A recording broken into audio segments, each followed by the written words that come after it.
Good morning, good afternoon, good evening, ladies and gentlemen, and welcome back for another live broadcast of the Kev Baker Show right here on Truth Frequency Radio, www.tfrlive.com, and also going out on iHeartRadio, TuneIn Radio apps. So a big warm welcome to everyone listening, wherever you are, whenever you are. And today we're also going out simulcasting on YouTube. Now, this might be one show where you might want to open up the YouTube tab with your TFR browser, because we have got one show that I look forward to from the minute it's completed 1 year until the minute it comes around the next year. Becomes somewhat of a tradition, I would say, on the Kev Baker Show for this time of year, me to join forces with somebody who used to be such a regular contributor to the show, but somebody who has never been very far from all of our hearts, whether she's on air or off it. Yes, it's absolutely amazing to be able to say that tonight we're going back live to Silicon Valley. Yeah, you've guessed it. It's time for the annual decoding of the super creepy Rothschild publication, you know, The Economist. This time of year, they do a The World In series. Well, with 2020 around the corner, this year drawing to a close, that means it's time for that tradition to hit the airwaves once again. Nano Girl is here live with us, and for the first time ever, and I mean ever, I checked other dimensions, I checked other realities. It's never happened anywhere with any of the other Nano Girls out there. She's here, she's live. And no, I haven't been talking to Geordie Rose's synthetic robot. She's real, she's on camera. Nano Girl, welcome to the show. It's so great to have you here. We always have such a blast together. But tonight it's like we're hanging out at your place, at my place. So great to have you here. And can you believe it?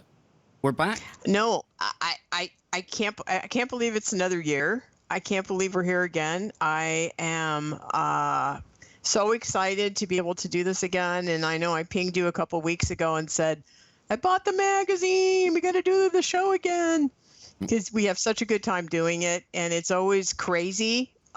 Whatever they have planned for us, of course, it's always going down a rabbit hole. And this year's no exception. They laid out all of their next steps for their social engineering, making sure that we don't lose our way. And Nano, for accomplishing their goals. All of our new listeners out there, if you could just take a couple of minutes just to let people know who you are, how we came to be. I remember we were on a random show together one time, and I liked what you had to say. You liked what I had to say. And then behind the scenes, I added you on Skype. Pesky, shameless little man that I am. And I said, would you like to come on my show? But tell people some of your experience and how it is you've been able to keep us future-proofed. And I mean that along the way through the shows we've done. And still those topics are relevant today. Oh my God. I remember when we did that first show and that poor kid in Santa Barbara, I think he shot a bunch of people, and then we got on the show together somehow. And then I started coming on. And my claim to fame was working in the tech sector out here in the Silicon Valley, the crazy left coast. And I love tech and I love future technology. So we just kind of hit it off because that's a passion of yours. And then I started coming on your show, and I had a job where I could actually be on there once a week. And we got to do that with Johnny Whistles. And that was a really special time, because I think you were really starting to come and launch your radio show, launch your radio career. And it was super fun. And then once that job was gone, unfortunately, I've had to work all the time recently, but I'm hoping that I'll have a little bit more time now that I moved over to the Monterey area, closer to the family and walking distance from the beach. Last Monday, it was spectacular here. Oh my God, blue skies. It's another blue sky day, and the beach is breathtaking. See, I'm optimistic for 2020 for a number of reasons, but also the change in your circumstances. I really hope this means we can hook up more regularly and we can get back into some of the exciting tech that, Yeah. wow, some of the stuff out there now. But before we get into the Rothschild cover and why it's relevant in the first place, why so many people look for not just our version, our breakdown of this, but the various breakdowns that are done in alternative media, why that's relevant. Let's just leave that to one side. But you're in California, and obviously we done a show one of the last times you were on, and things were quite dire, Nano. Yeah. And I've been talking to people in California, and they tell me it's pretty wild indeed. I want to get your take on what's happening there, especially, you know, with all the fires that have been, and now with Australians, we have Australians listening right now. They've got these same kind of fires to be dealing with. Yeah, it's been heart-wrenching and crazy. If there's anything positive that's actually come out of this, Kev, is people are starting to wake up.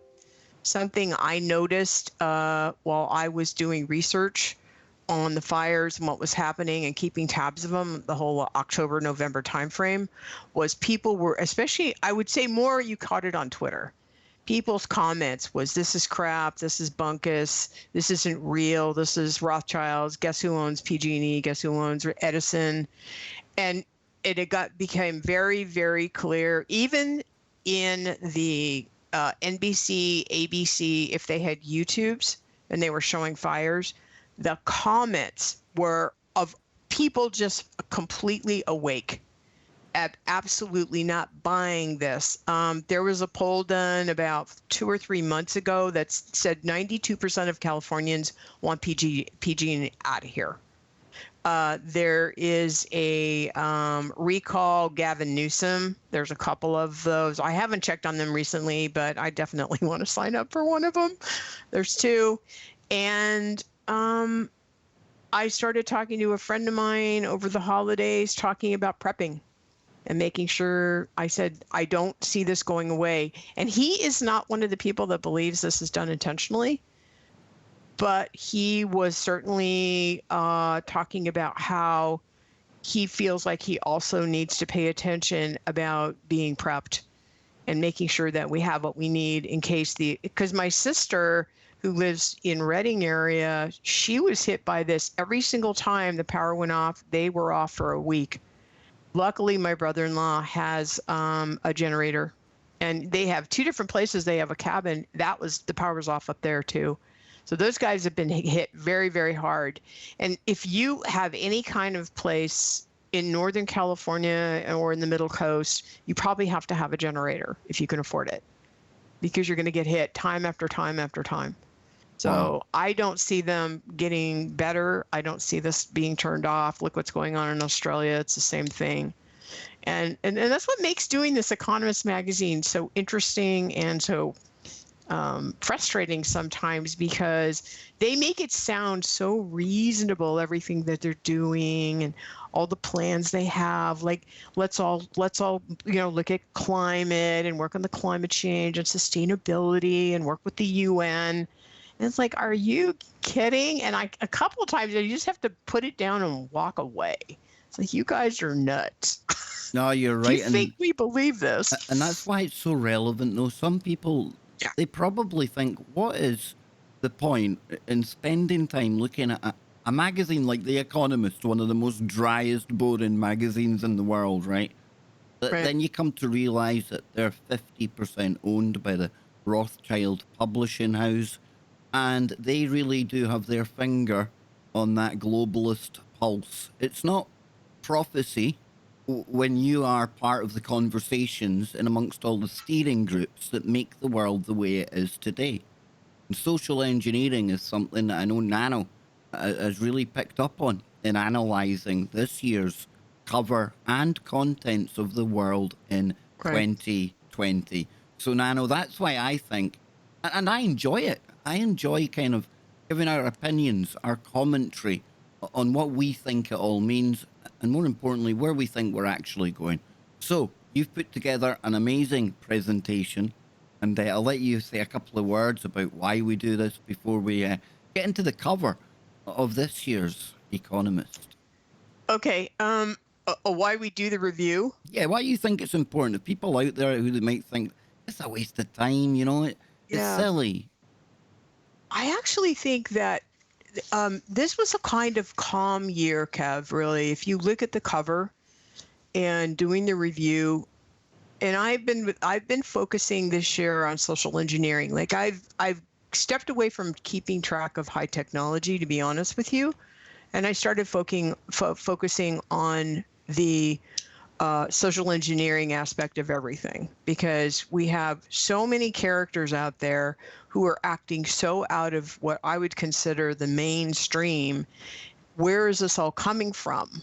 And how can we tackle it in a more humane way rather than being frustrated and angry all the time? Because we're being engineered, we're being re-engineered in the way, and they want us to go right or left or whatever. So it's important, I think, to just know what they have planned for us. Absolutely.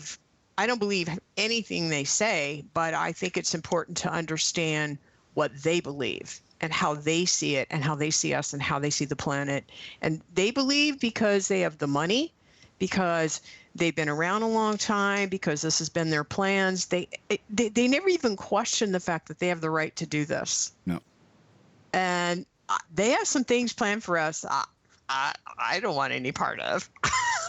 I'll just say it up front. It's like, no, thank you. You and me both, Nano Girl. You and me both. I'm telling you. I mean, they want us to eat these plant burger things, and you and I talked about that on our show a long time ago. The Impossible Burger. I think it's the Impossible Burger. There's 2 of them out there now. That's the kind of thing I'm talking about, right? Ugh. We spoke about that so long ago. I remember we did. the Night Scope as well, Pepper.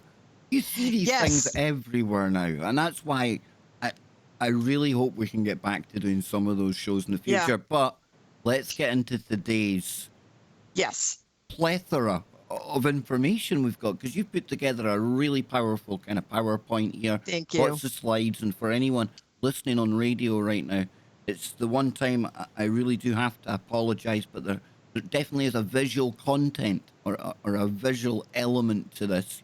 It's not essential, because I will be dropping all of the images over at tfrlive.com/chat.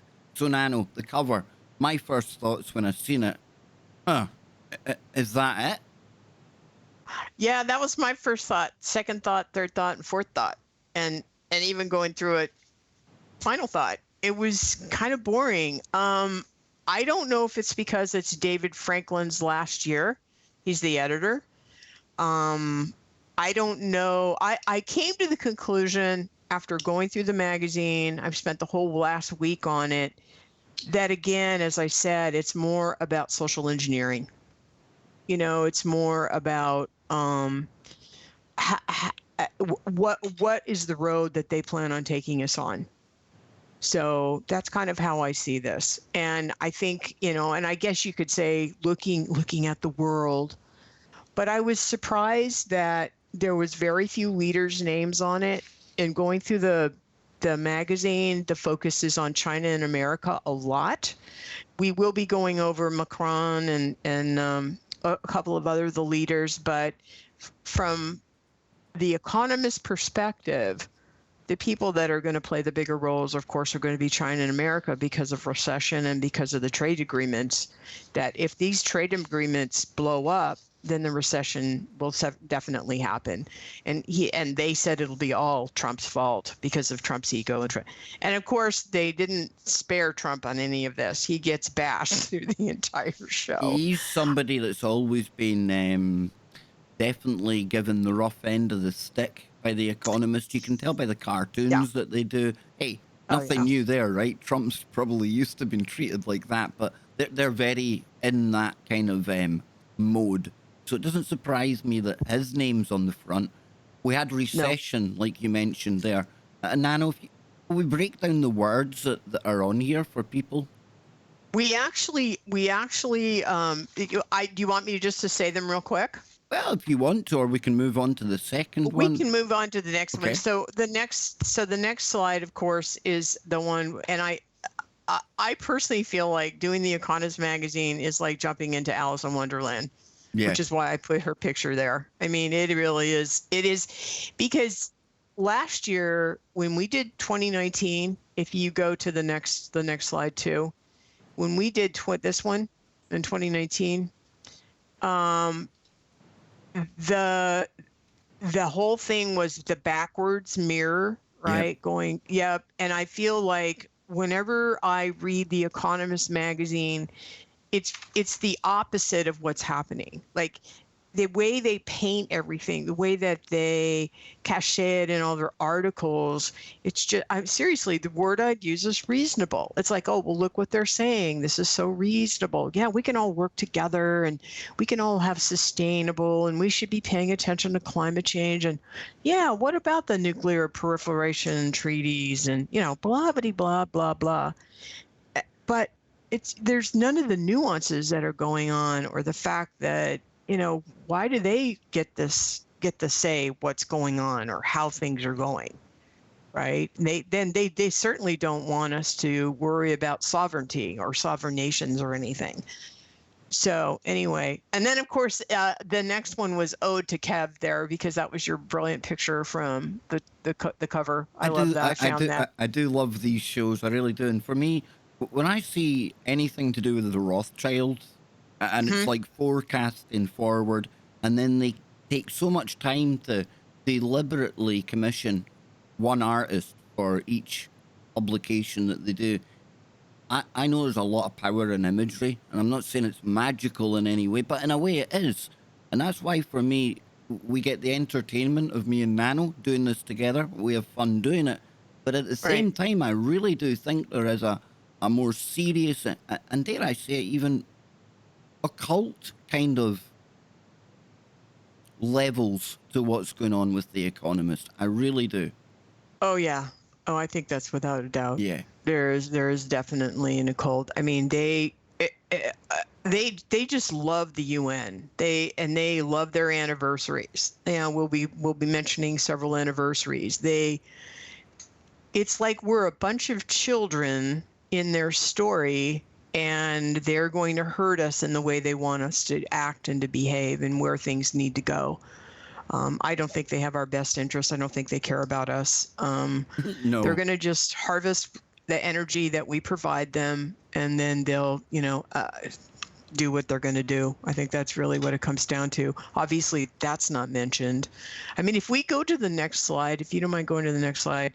Do you remember, okay, the reason I included the world in 2019, one of the things, and it's a smaller picture, but you remember last year we said, gee, I wonder what that remember there was this dark cover that had nothing on and then you had two Economist covers. You had this one and the other one. And to me, this was all about our electricity being turned off. This is about the lights going out in California. Obviously, it's not indicative to California. I mean, it was obviously the world. But California certainly is a big economy and certainly provides a lot of money for the United States of America. And it certainly is leading the way of where they want to take us, in my opinion. So it's certainly about the UN Agenda 2030. So that's why I included that picture. And even the little video that the Economist themselves put out, the promo for the world in 2020. Yes. The word sustainability, it came up a lot. Yeah.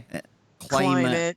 Yes. Yeah, exactly. So it's almost like you're listening to all the same talking points, funnily enough. This is the agenda, folks. And this is the agenda according to the Rothschilds. So I can't wait to see what they've got for us this year, Nano. Oh, absolutely. So let's go to the one after this one, Kev. Yeah, let's go to that one. All right. Now this, of course, this is from our buddy, David Franklin. As I mentioned, this is his last year to be the editor. He's going to still work for the magazine, but he's going to do something else. And Tom Standage will be the editor next year. I'm not sure how important that is, but it's just interesting. So if you listen to that YouTube that you mentioned, I think I caught that one as well. This was the 12 trends. Now, we're going to go over one by one the names on the cover, and we'll go over them through slides. But I thought it was interesting because these don't match necessarily the names on the cover. Yeah. So you have Judgment Time for Western Leaders, which of course that's us, right? And economies face rocky road. That would be the recession. China asserts itself further, and that's about the agreement and what they're doing in the China seas, what's happening as a country, worldwide sports events. I think there's I didn't know this, but China wants to be a big part of that football, worldwide football stuff. So they're getting their kids all involved with that. But there's a lot of sports events. Worries about nukes proliferating.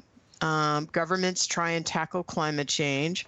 Gulf kingdoms must host major summits, which that's going to be in Dubai.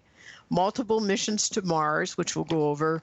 Tech faces both highs and lows. Big world history anniversaries, and that includes all the people that we'll talk about.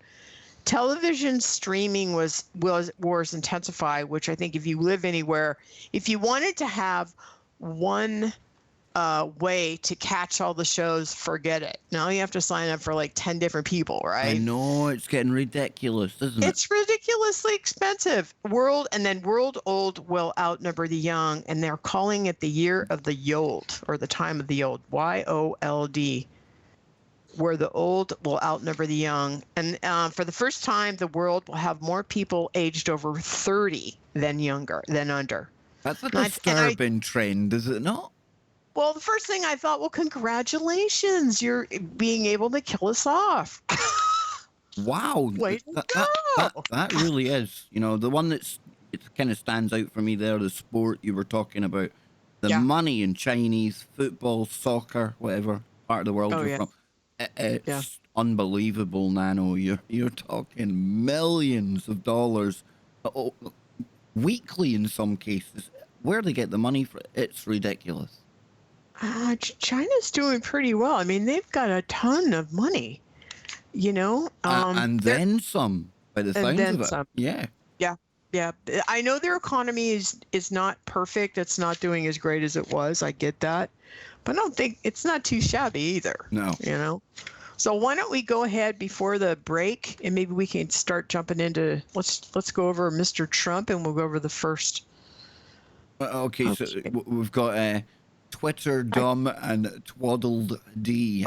The Reckoning. Yeah, for those who don't have a picture. Okay, now what I did is I went out, and this is not in the magazine, but these magazine pictures that I got and these are all from The Economist. These were all like November and December. And obviously Twaddle D is Boris Johnson. Yeah. And Twitter Dumb is our buddy Trump. For me, the two of them are, although they have their differences, very similar at the same time. Yes. Yeah, big time. Oh yeah, they're totally very, very similar. Unless you're living on Mars already and not paying attention to what's going on, Mr. Trump the articles of impeachment were voted for, were approved in the House. And our beloved Speaker of the House, Ms. Pelosi, hasn't handed them over to the Senate. I think we're in for a horrible year. I think that the Democrats, as crazed as they are not going to stop.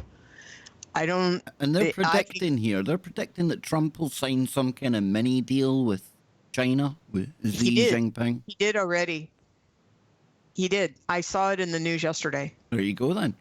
Yeah. So that part's been, and also they played it out in The Economist that if it wasn't signed, Trump, it was going to be all his fault. And a bit ominously, it says here, right?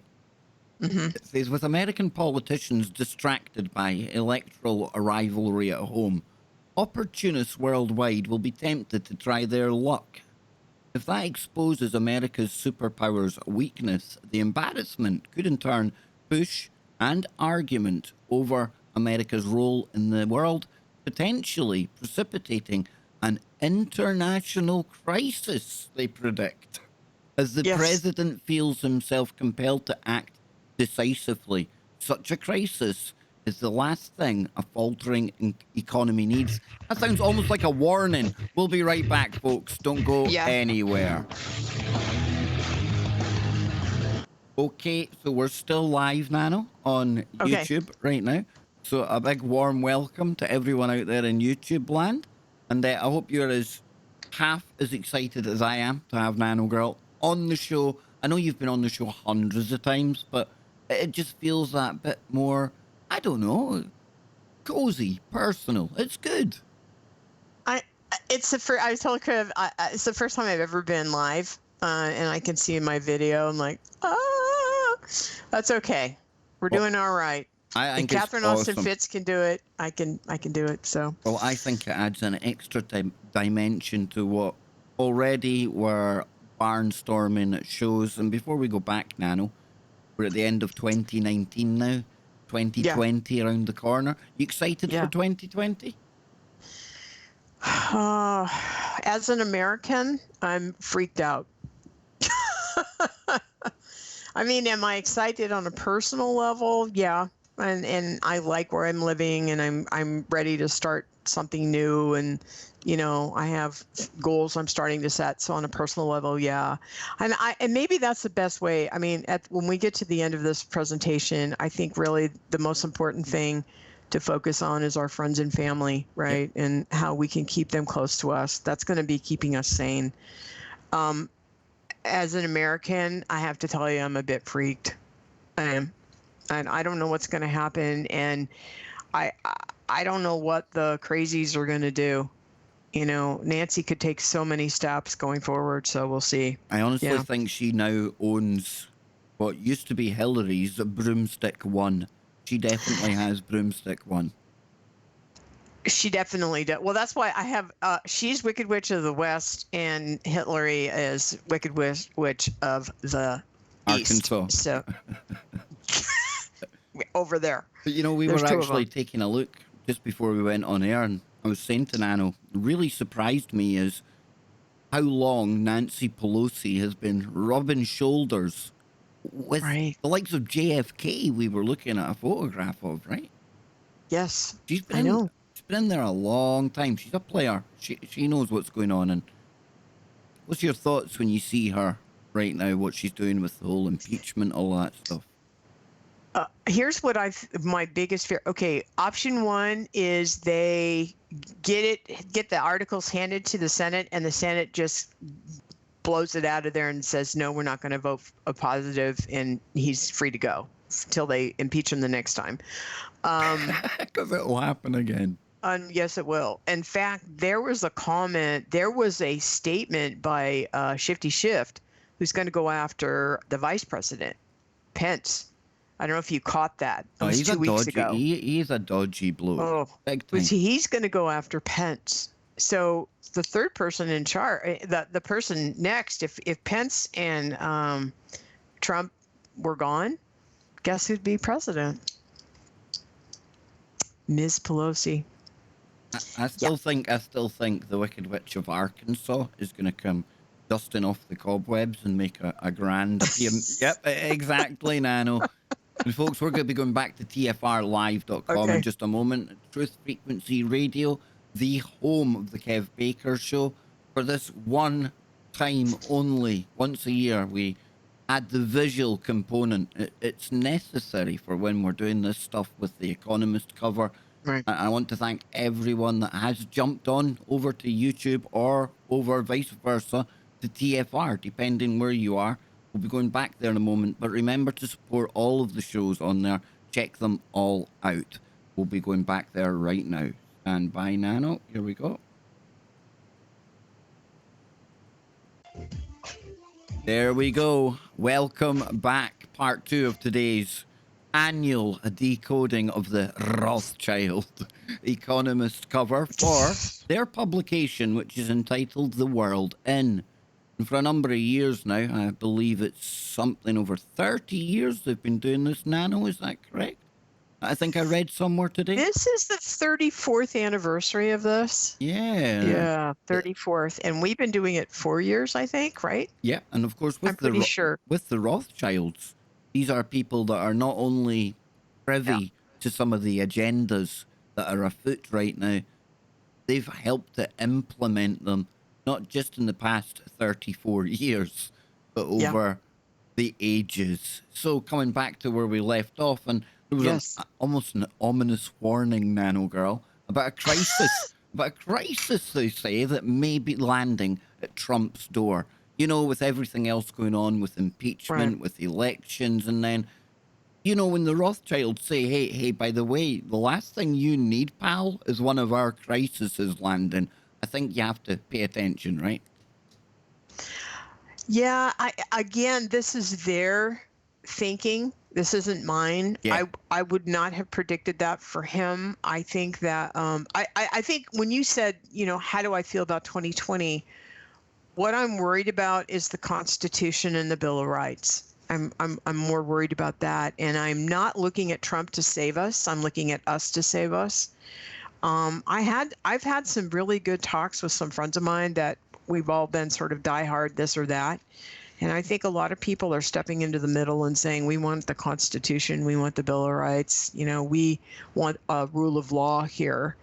And we're very, very cognizant of what's going on and what's going down and how it's playing out. And somebody else made a comment, and I'm just going to throw this out there, maybe in defense of Trump, just to give him a fair shake. Nobody in this magazine is mentioned but Trump. There's no Pelosi. There's no Democratic, war machine going after him. Not the press. Maybe little subtle hints here and there, but the comments, they just bash the crap out of him. I think I mentioned earlier, but they blame everything on him, and I'm thinking, how one-sided is this?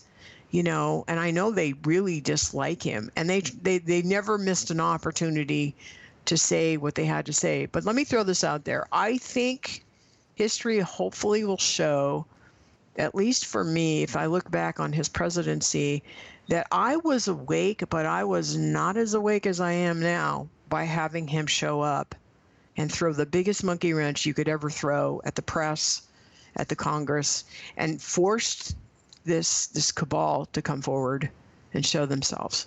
Yeah. I mean, they've had no choice. And as ugly as it is, we have to face it.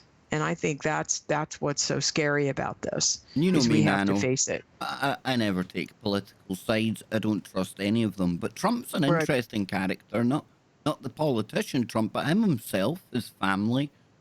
You could, if you lined them up against the Rothschilds, say Rothschild old money, Trump family, kind of new. It goes back a bit, but Yeah. Trump is somebody who has the money and maybe the name to be like a new kid on the block, a new family, a new dynasty with the power to go up against the old. And Yeah. what I've seen happening with him calling out the press, which I love. I love the way he acts sometimes. He's not my president, though. Right. So to watch him on an entertainment level, it's like watching Yeah. Boris Johnson. You never know what you're going to get. My mum, she loves him. But Yeah. if there's one thing I could take as well, apart from the division that's been caused, at the same time, it's woke a heck of a lot of people up as well. So Right. there's good and the bad. And, you know, I don't hate on Trump the same as some people out there. I've never known a character. And this is programming, folks, because the media Right. are behind it, right? A lot of it. I tell Yeah. you what, to be him at his age doing his job, I doff my cap. That's all I can say. You know, I doff my cap. I think that I couldn't imagine having to take on the constant harass. I mean, the nicest thing about the last week and a half, if there's been the Congress is on break right now, and the broomstick and the flying monkeys went home. Really? And it's been the sound of blessed silence. And I had the best Christmas. I know my sister said she said it was just so lovely. And I think it's because the squawky machine had to shut the heck up for 2 weeks. Oh my God, and it's just tiring. And they're not, and do you know who Tim Pool is? Yeah. I started watching Tim Pool back in Occupy time. Well, I'll tell you, I mean, I've always liked him, and I I am so amazed watching him be amazed as he starts to look at the incredulous behavior of the people that I think he's always identified with, and he's starting to re-identify or rethink his identification with them. And he's been doing it live on camera, right? So every time he tells a story, he goes, I can't believe this, and I can't believe they did this, and oh my God, they did that. And he wasn't an asleep person, No.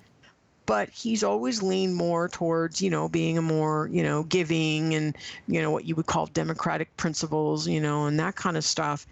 And it's been amazing. I listen just to hear him because I have a feeling there's a lot of hymns out there that Yeah, I even, would imagine. even the staunch democratic people are like, oh my God, who is the squad? Who is this Pelosi person? You're right, because I've heard people calling up shows and they'll like say their name and they'll say like reformed leftist or you know what I'm saying? It's like it's gone so far that, like you're saying, people are going, what's happening here? Yeah, it's not any. They left us at the station. I mean, there's a lot of us that are probably somewhere in the middle, right? Yep. And so somebody said, why does Trump have to be so bombastic? And I thought, I don't think if you weren't bombastic, how would you survive this onslaught constantly? I don't know how he tolerates it. I don't think you could. I don't think you could, to be honest with you. No. And so I think if he, he's doing all he can do, and we could certainly bash him and say he's not putting people in jail and, everything else that everybody's complaining about. But I'm thinking, I think the rest is up to us now. Yeah. We've got to make some changes. We've got to be the people that need to figure out how we can start to help push things in a different direction or bring the pendulum back. Well, it's like Popeye. Middle place. Popeye was on last night on our live stream here. And one thing I always remember from the first time I listened to Popeye till last night, he said it again. You're looking for the change, go and look in the mirror. We have to take responsibility. So with that said, let's move on to the next one, Nano. Because you know what we're like? We could end up talking for hours and not get through a quarter of this. I know. We're bad. Here we go. Really bad. Oh, there he is. Boris Bonkers, or Bonkers Boris, whatever you want to call him. That's his hair on a good day, by the way. I know. He cracks me up. He's not my prime minister, but to me, he's a lot like Trump. Like you said, I don't see a lot of difference. But basically now, with this election, which I think was a huge upset, which they've given him the confidence. I guess it's a vote of confidence, right? By not giving Labor the votes that they were supposed to have. Because and now they he's just went way too woke. They took the left over here, the Labor, they went so woke that, like Nano says in America, people went, what the heck is this? And the Tories to win by such a landslide with this buffoon leading them, I think that says everything about the UK, our mentality over here. That was a rejection of wokeness, globalism, and the EU. Right. Yeah, I think so. But we're going to be facing the same thing here. Yeah. I mean, this election coming up, I mean, it can go many ways, but what if, and this is again going back to Tim Pool, what if the fact is, his concern is people are not paying attention to the fact when you look at the polls, people are walking towards Trump because they would rather have him than the insanity that is the Democratic Party. And I think that's, like you said, the woke. Well, this talks about Brexit. It talks about in the eyes of the world. So from somebody outside the UK, when you hear that we voted years ago to leave the EU, a simple choice, leave it or stay in it. We decided to leave it, Brexit. And here we are years later, and the politicians that have come and gone, David Cameron, Theresa May, now him, they've all failed to get the Brexit deal done. How does that look to you on the outside? I mean, does that not make a mockery of, like, democracy, the political system over here? Again, my heart goes out to you guys because I don't see any difference than what's going on in America. We're having to vote for the same doggone issues over and over and over because the people who put them on the table didn't get the vote they wanted. They're coming after our guns. They're trying to play all kinds of games. When they don't like the way we go a certain way, then they just put it back on the table. And that's what happened with Brexit. Well, let's vote for it one more time. Well, let's make sure you guys really wanted it. That kind of stuff. And I started paying big attention to this about 8 months ago, and the players and what's happening. And so I think for me, having done a little bit of reading and not super smart on UK politics, but I think the goals before Mr. Johnson is he's going to have to create a deal that's going to work for the UK, but also a serious note here is to make sure that his country in the UK doesn't lose its standing as a world power, somebody that could be trusted, right? Yeah, it says here in 2020, Boris Johnson talks about a global Britain. And I've got no Exactly. problem with that because in 2020, Nano, countries should be thinking globally. It's just when you go globalist, the whole kind of version of globalism that we've been given or forced upon us in recent times. I've got no problem with being a global society. We're global now. We're in separate parts of the world talking at light speed. People from all around the planet listening to us. We're all interconnected. But I just don't fancy going to that kind of globalist version that the Rothschilds say have a vision of. I think here's where I think the U.S. is also going to be facing this as well as they go after our president for impeachment and all the other crap. That Brexit has undermined Britain's reputation for possessing a first-class diplomatic operation. If Britain and the U.S. want to continue to play the world arbitration and the world leaders, they can't be having the little monkeys fly at them with arrows all day long. We look stupid and silly.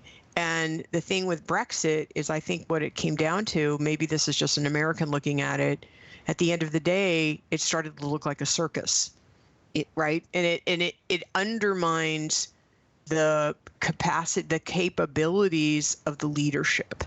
And it makes it look like the country is like sliding into a third world country.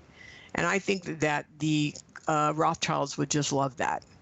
This is, look how they've slanted this. So, again, this is, to me, is more of their social engineering commentary, but also Boris is going to have to pull this out. And he does have a reputation for being kind of a crazy guy, and that, which is why I picked that cover. Yeah. So he's got to overcome his presentation as well as President Trump does. And I don't see them refocusing on that, but I think that he has a lot that he has to accomplish. But what he did accomplish is a miracle, Kev, in my opinion. The fact that he pulled this whole thing off, it certainly didn't look good in October. Even on the night of the election, they were still, the Labour Party, so deluded, so disillusioned. They were still telling people, yeah, it's looking good at the exit polls. I think we're going to do really okay here. It was like, remember Baghdad Bob when he said, it's okay, we are routing the Americans and behind them the tanks were rolling in. That's what it was like on election night over here. It was hilarious. But moving on, because our next slide, now this is something more up our street. AI, what are they saying about this, Nano? It is. Well, of course, AI is going to be the biggest technology game changer ever, right?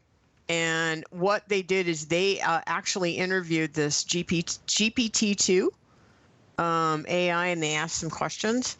And I thought it'd be fun to just give you a couple of the answers. Everybody that we're talking to today knows about AI. And everybody knows all the little in particulars about it. So I thought I didn't have to delve too much into that. Here's something I didn't see, which we did talk about last year, is I didn't see any information about how they were trying to curb it or legislate it, or how they tried to. Yeah. Yeah, regulated. I didn't see anything like that this year. Nada. Just look at this. How can Here we I go. mean, Yay. before you get into this, just quickly for people out there, Yeah. how do you regulate something that by design always gets better, improves itself without any of the programmers knowing how it does it? So You just put that neural lace in your head, Kev, and everything's going to be okay. yeah, good luck regulating that. So then, and we've used GPT-2 on the show here before. It is the version of OpenAI source code, call it what you will, that at one point Elon Musk said it was too dangerous to release on the internet because it really is quite uncanny how accurately it can use language to answer things. So Nano, over to you. I want to know what GPT-2 has to say when the Rothschilds went asking it questions. Yeah, and the answers are just so well written. It's like, did it really come out that well? I guess it did. That's Okay, so that's why Musk was so scared, you know? That's what he was scared of, because it would be hard to tell if it was a robot writing. The Turing test is now irrelevant, Nano. Yeah. Yeah. And certainly, and like for this one, do you think Donald Trump will win a second term? Answer: I think he will not win a second term. I think he will be defeated by the general election, which I thought was interesting. And what do you think, Nano? If it's not putting you on the spot, I mean, no, that's fine. I think he's a shoo-in. I think it's the same as over here. Who is the alternative? You look at some of them, and it might be the lesser of two evils, but I think he's a definite. Well, I think it depends. I think it all depends on how, and by the way, I am not somebody who thinks that Nancy Pelosi doesn't know what she's going to do next. That woman has a barn load of advisors. She's got the smartest guys on the block helping her plan her next step. And you can bet she spent her Christmas vacation not unwrapping presents, maybe wrapping them up for Mr. Trump. So I hope he spent a lot of his vacation with his lawyers trying to figure out what's going to happen if A happens, B happens, C happens. I think that if worst case is if he gets ousted, they'll go after Pence, and it'll be a nightmare. Second case is they say, no, we're not going to go with these bills. You know, they pass the impeachment bill or whatever, you know, and or it goes to the Senate, and the Senate goes, no, we're not going to deal with this. You know, we're not doing it. We're voting no. Then we can move on to the next squirrely thing that they have planned for him. I think they are going to go after Pence. I hope Pence has a bunch of lawyers as well, but they're not going to stop their squawking. So it'll go, if they continue as they have and the economy continues to be okay, I think Trump is a shoo-in. Yeah, I do too. Yeah, absolutely. But there could be some rocky rocks along the road, depending on what Miss Pelosi has planned. She is quite the devious diva. Oh yes. So what other ones have we got here? Some interesting Let's questions. see. How do you see the economic outlook for 2020? I think it is very unclear. No, that's interesting from an AI. You're right. The outlook for the UK economy is uncertain, but the American economy is very strong. Well, that's good. Yay. Do you have any other predictions for 2020? I love this. This is the answer. I'm not a futurist, but I do think there will be significant political change. Whoa. Whoa, that's an AI, folks, and trust me, I'm not a futurist. I mean, we played about with it before we went on air, and all I done was I wrote Kev Baker's show. It's on Truth Frequency. It comes from Glasgow, Scotland, and I talk conspiracy. And then it came out with a big spiel about some scientist I was probably getting onto the show, and at the end, Kev Baker is a podcaster and an activist. Hey, that's pretty uncanny, right? And it was what, Nano, a couple of lines of text we threw it, and it made up. I know. It's scary. So then, what else have we got on the slides? We'll do the one that bugs people the most. How worried do you think we humans should be that machines will take our jobs?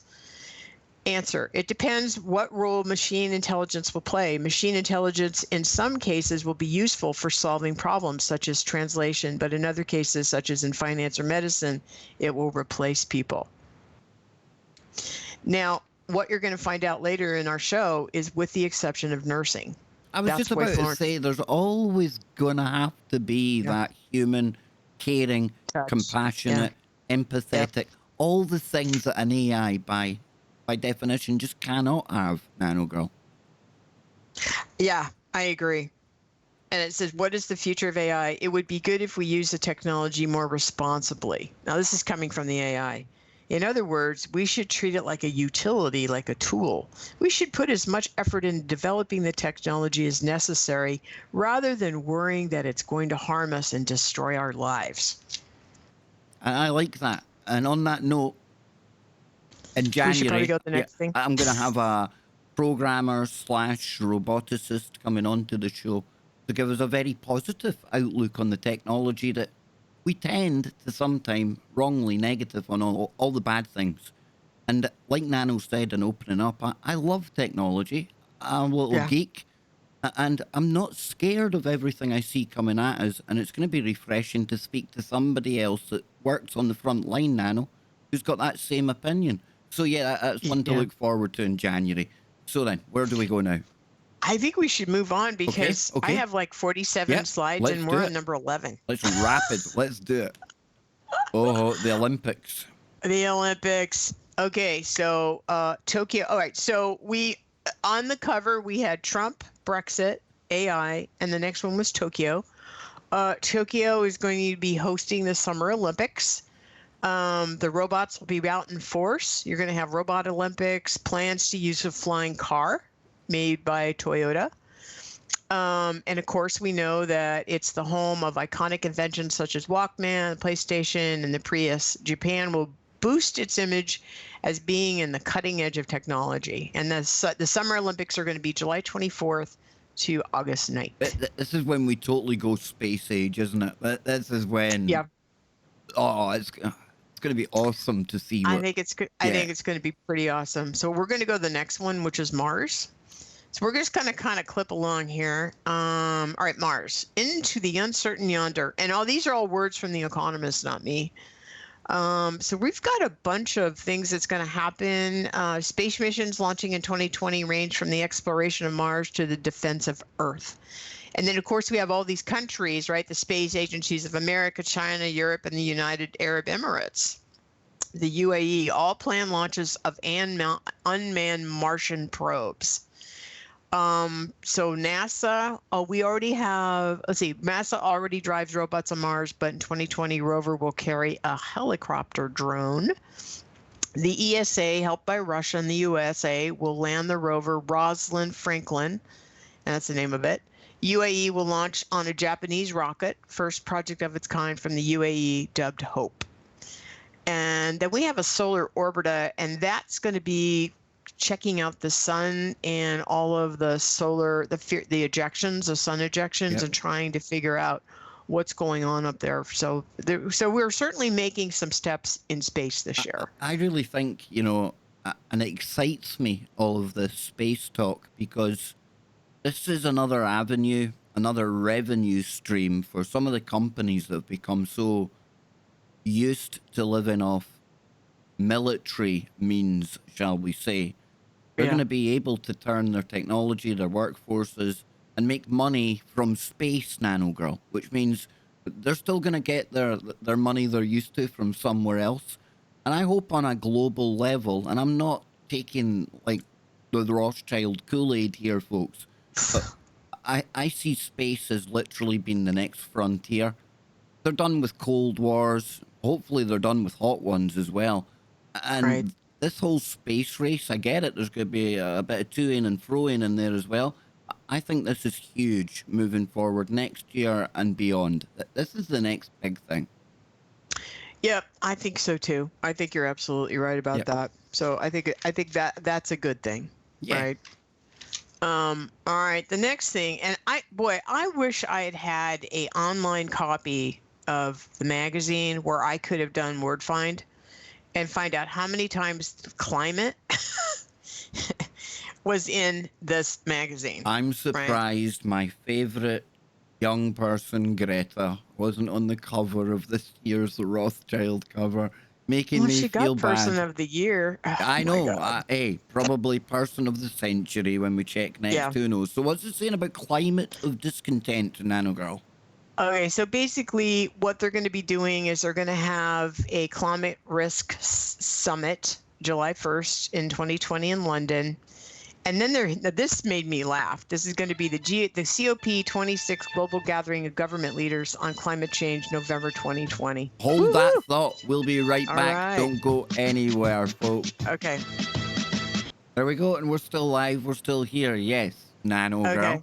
This is good. But, Yes. just looking at this slide before we chill out with the audience for a couple of Right. moments, one thing that jumps out the page at me, maybe I should head to London next summer, because that is going to be crazy. You're going to have all of those Extinction Rebellion cats. You're going to have all the bought and paid for climate protesters, activists. That is going to be like the flashpoint of all flashpoints next year. I can see it now, and you don't need to be a genius or have crystal balls to predict that one. That is definitely going to be huge, right?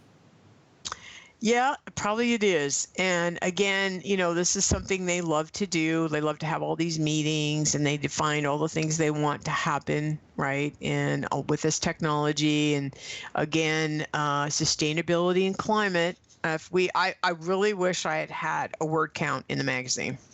Would be, I will. I got a copy of it, an electronic copy of it, but then I Oh, had to go. perfect. I had to go and download a new program to open it and read it, and I Wow. don't know. It's just craziness it is. But Nano, before we go back live, let me catch up a little bit with you. And again, 2019, Oh, yeah. just going out the door almost. I was asking the guys last night, what was the strangest story of 2019 or something that sticks in their mind from this year. And I know obviously living in California on the serious side, that must be at the forefront of your mind. But we've had storming Area 51, we've had an increase in the Yeah. UFO stuff. But what's the thing Right. you've been kind of trying to keep your eye on or has surprised you the most, maybe? I was listening to your show last night. I was working on this and I was listening in the background and I thought about that question and sad to say because in some ways it's not very exciting, but it's such an impactful thing is the fact that the president was voted to be impeached. That's huge. It's I mean, historic, it's very historic. It's very political.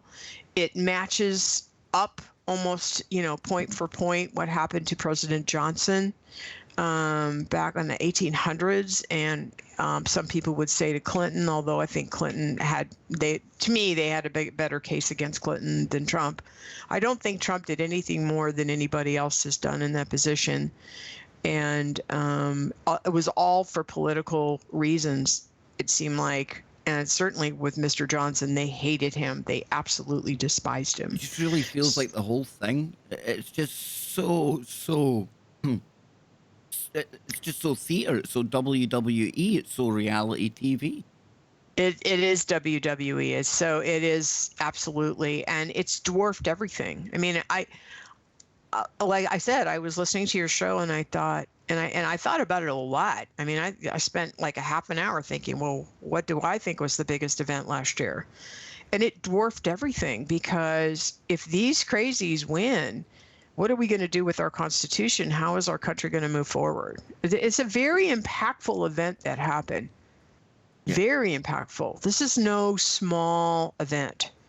Now we're getting ready to go back to the mothership right now. Okay. I can't believe an hour. I can't believe an hour's gone already. I really it always can't. goes fast. Always goes fast. So you remember to check out Lockie and Dr. Brooks Agnew. They'll be coming up right after we finish here today on tfrlive.com. And I'll be back tomorrow. I don't know what we're doing for the end of year show tomorrow. Watch this space. I'll have something up my sleeve, no doubt. And any plans for any New Year celebrations, Nano? I'm going to probably be hanging out with family. Nice. All of us have been sick for a week. Oh, so here we go. I'll bring us back. Okay. Well, I'm glad you're better now, that's for sure. Oh, yeah, I mean, much better. Thank you. Hour number 2 on today's Kev Baker Show right here on tfrlive.com. Truth Frequency Radio, where silence is consent, and also where you get the best of protection from deception. And joining me today for our very special annual show, the decoding of the super creepy Rothschild Economist cover of the world in. This time it's 2020. Nano Girl, it's great to see you.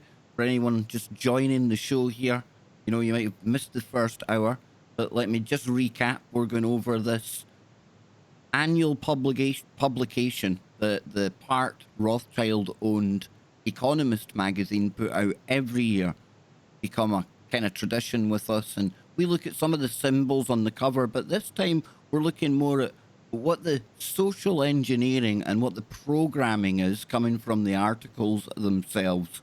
So, Nano Girl, back to you, because I don't want to take up too much time now. We always do this, right? We always end up I having to know. rush the end, so I'll give it to you. You tell me where to go. Okay, I think we've kind of all get the gist of the climate, right? Yeah. And I like the fact that they put climate of discontent. It's because I think still there's a lot of us are very skeptical. But let's move on. Now, the other word on the cover was XI. And I thought it could be one of three things. Okay, so the first one was, and I don't know if I'm saying this right, it's Xiaokang, Xiaokang, or Xiaokang. Yeah. But anyway, Deng Xiaokang, and I'm thinking if it's Xi Jinping, then it's Xiaokang. I don't know. But anyway, he was a leader in China in 1978. And he said he borrowed the term Xiaokang from an ancient Confucian philosophy after he launched his economic reforms. And it suggests a society on its way to becoming a egalitarian utopia that he believed in his lifetime that by the end of the decade, the country would finish building the Xiaokang society, that the average disposable income per person would be double what they were in 2010, and that no one would be below the poverty line. I thought it was a very good goal. Everyone would be watched 24 hours a day, 365 a year. You see, that's again, I made the comment about reasonable, how when we're talking about the Rothschilds, we're always speaking about how reasonable everything is. And when you put it that way, when GDP and average disposable income would become double what they were, that's a good thing, right? Maybe it's worth the trade-off. I get exactly what you mean. Exactly. Yeah. So it's moderately prosperous. And I can admire the Chinese government for trying to do something positive for their people. I mean, I don't admire this credit score stuff they're doing, but certainly I'm always shocked when they do something good for their people, and it's bad because they have such a, to me, they have this very dark reputation of what's happening. But anyway, I thought okay, so that was option one. Option two was, of course, is it Xinjiang, the Chinese autonomous region? Yeah, Xinjiang, I would say that's pretty good. Yeah, but anyway, it's a home to many ethnic minority groups, including the Turkic Uyghur people. And in China's crackdown on Muslims, children have not been spared. And in Xinjiang, the authorities have separated nearly 500,000 children from their families because they're putting them into these re-education camps. I had not heard about this till recently. I knew there was a lot of people in camps, etc., but it's only recently it's really started to hammer home just how bad it is. Yeah. And again, listen, and I'm not sticking up for China, folks. No. But I've never been there, and I'm usually taking any information I get about China from a very biased and controlled media, okay? Unless it's somebody who's been there personally, or you're listening to somebody who's maybe escaped. And even then, you have to keep a very open mind. There's propaganda going here on all sides, so it's not good. I'm not saying we should move to China, Nano, but at the same time, I don't know enough about it. I just know it's not the kind of system, by the sounds of it, where I want to end up. Correct. I'm guessing that the Economist didn't mean this. Then, and the third one, of course, is Xi Jinping, right? The president of the People's Republic of China. And again, it's open to interpretation. It's just XI. XI is on the cover. That's it. Yep. So he's going to be an important dude moving forward. Yes. And isn't he president forever or something? I mean, he's going to be there a very long time. Yeah, I think he's like Darth Vader or something in another dimension as well. Yeah. He probably rules empires in other dimensions. I don't know. Probably. But we will move on to the next one. Recession, don't bet on it. Now, I listened to Gerald Salente's comments on the economy, and he doesn't foresee a recession until 2021. And basically what this ends up saying is that it's probably not going to happen this year, but it does hinge on the fact that this trade agreement between the U.S. and China will play a very heavy role. And when it comes to Rothschilds talking about money markets, well, we're taking note.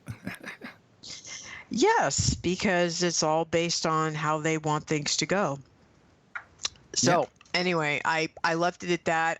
I'm not very good at the financial stuff of it. Same here. I think part of it's so controlled.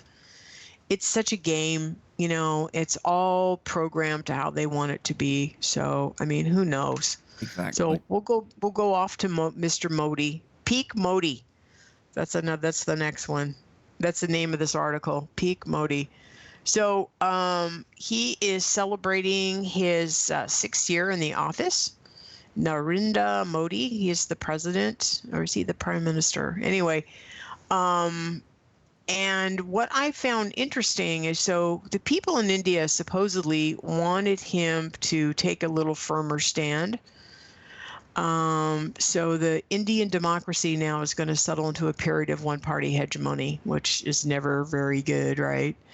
And now this is all in the article, and his home minister, his friend, one of his closest friends, Amit Shah, who also helped him run his campaign, is now the home minister.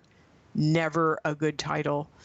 So he is now in the position to reward friends and punish enemies. He's also increased police powers, diluted public oversight, and plans to expand nationwide project by the state of Assam, forcing 32 million residents to prove their Indian citizenship, and again, disqualifying 2 million people, mostly poor and Muslim. So not only is this kind of roundup happening, or at least outing of the Muslim people in China, but also now in India. So very interesting. And it sounds like he's taking a more authoritarian type rule. Power corrupts. Absolute power. Good power. Yeah, you know it. And the reason we're bringing these people up, the topics that we're describing here, just for anyone who may just be joining us now, we're looking at the world in 2020 according to the Rothschilds, the Economist magazine. Right. And it's these, I was just going to say, and these quotes that I'm reading are from the magazine. They're not mine. So Modi, his name's in there, a couple of lines down, and everything we've talked about, the recession, Xi, Trump, all of it. This is why we're highlighting these topics in particular, folks. So if we move on to the next one then, Nano. Oh, yeah. This one now I like. We go to the World Expo. Isn't that beautiful? Isn't it? That one actually, and this does come from the Connecting Minds, Creating the Future. And the World Expo opens in Dubai, and it's going to be open for 6 months. And it will be open, I think, in October. It's going to be part trade show, part entertainment, and part education.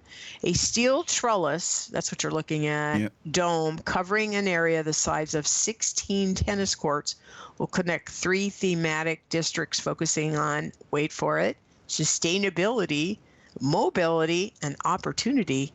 And it's a 5G enabled site. Right, and I'm just looking at that there. I'm reading it. Yeah. Connecting minds. Of course, 2020, we're going to see Elon Musk, the neural lace, the neural link. That's going to be going commercial, right? We're literally on the cusp of that now, Nano, as well. Oh, great. I want to know if you could pull it out. I would like to see a demonstration of it. I mean, once that guy, I mean, and based on how Teslas work, I wouldn't get near any of the stuff he creates. Start Forget glitching it, out. man. I'll start glitching on the stream. Oh, gee. Oh, yeah, probably. Oh no, I'm not taking it. Not unless they pay me a lot of money. But moving on, I'm only joking. All What's right, this? let's Now go. this is the one that I really didn't get when I was going through the words on the cover. Okay. SDGs. I'll admit Yep. to you, I had no idea. And then of course, oh, It took a sustainable. while for me to find this because I thought, what the heck is SDG? Yeah. And then I kept typing in SDG Economist magazine, and it was like, oh, and we talked about this last year, by the way. Mm-hmm. This was also a part of our presentation from last year. Yep. So of course, these are the goals that they're going to talk about. They're going to have a meeting. A meeting will be held in New York, July 2020, to review the progress. We're fighting inequality, pollution, violence, And donor again, looking at stinginess. it, it's all common sense. It's all very reasonable. I mean, who wants to argue with the Who's fact we want this? to end poverty or zero hunger and good health? And you're not against people having a better life, are you, Kev? And I get it. Yeah, It's weird. just I don't want to pay for it. I don't Maybe want that their makes me version a of it. really bad person. All right, let's go on to the bonds. So, the first person I saw that very few people have done YouTubes on this, by the way. I know. I was shocked because Very. usually every year I can go look and see what everybody else jumped in on You've doing. usually And got some guy talked. Face Like the Sun. You've usually got all the big ones doing it. Yeah, I could no, only find a couple of Italian people that had been looking at it. or French. Yep. And I can't speak French and Italian, so we're the first English people I know. One of the first that were doing this. There you go. So I went with James Bond. There's actually a whole section on Bond. So this is the 25th anniversary. They have a new film coming out in 2020. So there's a whole bunch of guys that have played Bond, but you're looking at my two favorite. Sean Connery. Sean Connery and Daniel Craig. The classic. And of course, this new Bond that's coming out, we have James No Time to becoming. Die. James is becoming very woke. There's also a female 008. Yes, a female version, because that's the world we live in now, Nano. And I just beg the makers of Bond, leave it alone. Everyone loved that smooth, suave, sophisticated ladies man. He's not offending anyone, Nano. Not even in 2020. No, he's not. He treats women like a gentleman. It's not like he's putting Rohypnol in their drink or hitting them over the head with a club and taking them back to his evil lair or things, is No, it? of course not. I mean, look at Daniel Craig. Who could get mad at Daniel Craig? My God, he's a hottie. I think. Moving on before Nano Girl gets distracted here. I know. The not so hot Beethoven. Why is Beethoven in there? Now, this was really interesting. I am not a classical person. I'm really ignorant, and I apologize to everybody for people who love classical music, but something I didn't know is that Beethoven's music is actually considered music for the people, kind of like, like we've had the Beatles, or we've had bands that actually spoke to a generation, right? Or who moved a generation. And so this is the 250th anniversary of his birth, and his music has been thought of, like when you think about storming the Bastille or, freedom or that kind of thing, and that it wasn't just created for the elite, even though they paid for him. I mean, they were his backers, but he was actually free to create music for the rest of us, for the people out there. And so that's who he is. And of course, wait for it, he took lots of walks in the forest when he was composing, so we need to take good care of our forests. I kid you not, that is in the article. And of course, according to the article, the bullet point here, he leads us to a future with no city walls, national borders, or tribal conflicts. We all sing together. Are we having a kumbaya moment? As Beethoven, did he pen some concerto to kumbaya back in the day, Nano? And let me add, that is the Economist quote, not Nano Girls. Yeah. Oh, absolutely. Boy, Yeah. Absolutely. I didn't think that was coming from you. I'm sure when Beethoven was penning his classics, that he was thinking national. that. Yeah, I envisaged that day when there's 100 genders and there's no city walls. Yeah. There's no national borders. Yeah, those And I can pesky walk in the borders. trees and I'm not getting chemtrailed. Interesting, they never mentioned chemtrailing in the Economist magazine, by the by. I think maybe he was munching on like mushrooms all day in the forest and then just coming home and getting the music from somewhere else. Hey, who knows? Who knows? God. So But then, anyway, yeah. visions. Now this is relevant Yes. because on the cover we Yes. have, and here it says the world in 2020. You've got red and green, okay, and then Yeah. down below it might not be it's very obvious there, but vision is in red. So you got 2020 vision, looking forward, the red and green. Right. Yeah. So Now, this was a whole separate section. This visions was really interesting. Because again, a lot of their agenda stuff is in here. and something that jumps out immediately to me is 2050. Usually it's yes, the 2030 or previously been no, 2021, but now we're looking forward further still, right? yes. And if you look, there's not necessarily a lot of tech stuff. So there'll be 10 billion people on the planet. China will be the world's largest economy. This was interesting. The United States will win the tussle with China for global influence. Technological advances will enable the world to give most of the 10 million a decent lifestyle. 3/4 of the world's population will be middle class. Okay, that's it. Isn't that interesting? Again, this is all their sustainable climate global agenda stuff. This isn't like flying cars or trips to the moon or nothing like that. This is one of the articles. It's almost like mean, their promise as long as we do what we're told along the way, right? well, those of us that get to be part of the 10 million, if it really is 10 million, or we go over to the Georgia Guidestones, whoever put those up. Yeah, Oh, exactly. now let's go to slide 2. Okay, this next one. All right, the Jokers in the pack. I found this pretty interesting. This again is from them. Number 1, Jokers in the pack. So this is a what if to the first slide.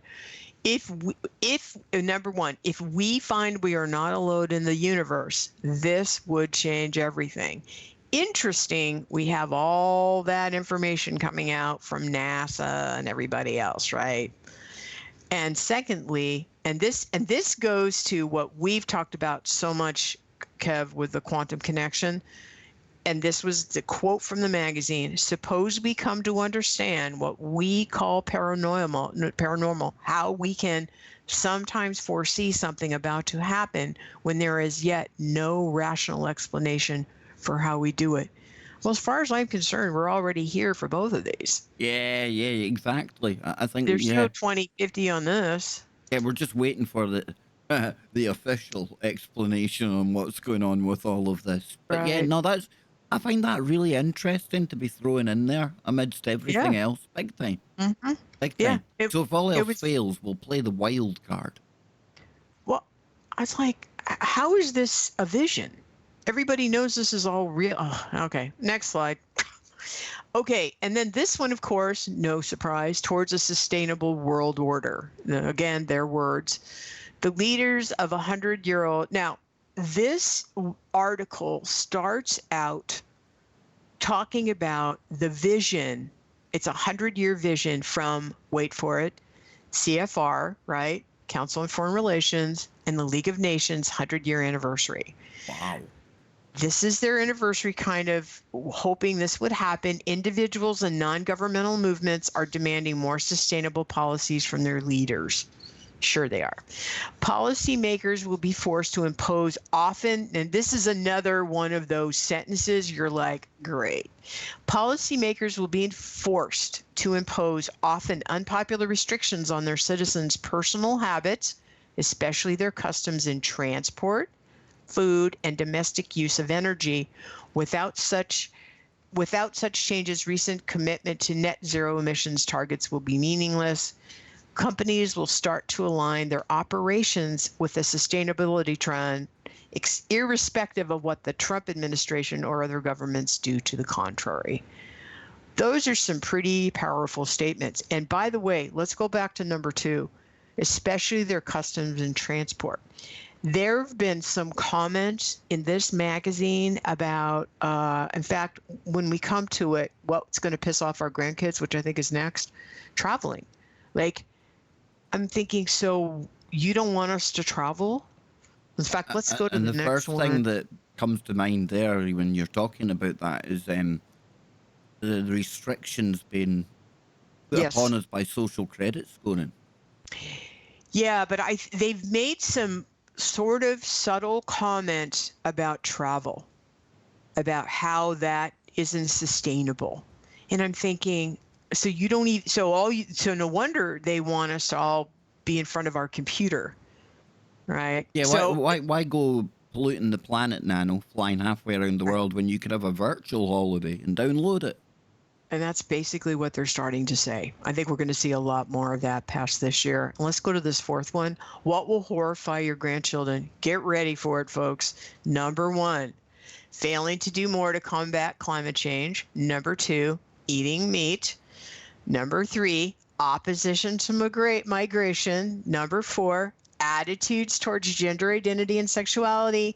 And number 5, which is still completely baffling, widespread use of antibiotics.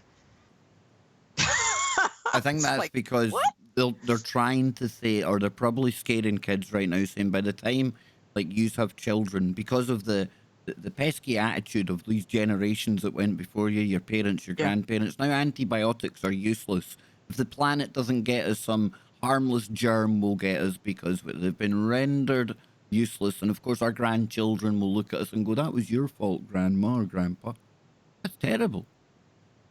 Absolutely it's ridiculous. Terrible. Yeah. Well, it's not even sane. And the comment in the article was we should have started creating new antibiotics 10 years ago because it takes 10 years to get them on the market. And I'm thinking, well, maybe if you hadn't killed off all of the doctors who did holistic medicine, we wouldn't care about antibiotics.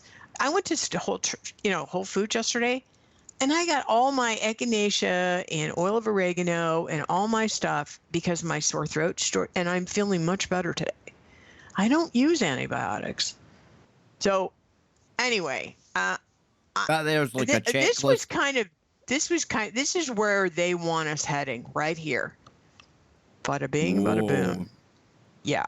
I like the sound of this. Building a metaverse Fortnite. Yes. And this ties into that last slide. So we're getting closer in 2020. The goal is to have it to be a multiplayer. So you have, like right now, you can only have 100 people in there. Well, of course, they want it to be thousands. And they said that the best example of where they want to see this go is Fortnite. So the Epic Games is, and so and for in other people words, out Fortnite. there, I mean, this is literally the Rothschilds, the Economist, saying we need to build the virtual world, the one that overlays this one, the one that we see in Ready Player One, all that kind of stuff. But however they do it, whether it's through a chip or an app in your phone that sends you to sleep, I don't know, but we'll have that second life. This is huge. I mean, it doesn't get much into technology, but dang, Nano Girl. I mean, I know we should know they're building this right now, but to see them talking about it, we need to take people closer to that.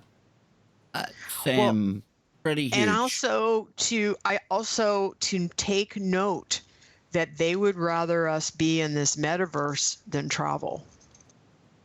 And of course, I hadn't put those two together until this magazine, and it's very subtle. It is not in the article. Does that make sense? Right? It's not oh, by the way, you guys, we're going to see you do this on a Saturday afternoon. No. This is just all these little things. And I think, again, you asked in the beginning of the show, why is it important to read this magazine? Just to be aware of what they have planned. That's all. We can just go, no thanks. I like my chicken.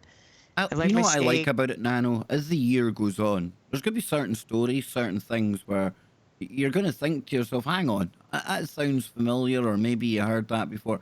And it's going to probably be something that we've not told you's going to happen, but we'll have discussed it, prompted by some of the kind of material that we're looking at here.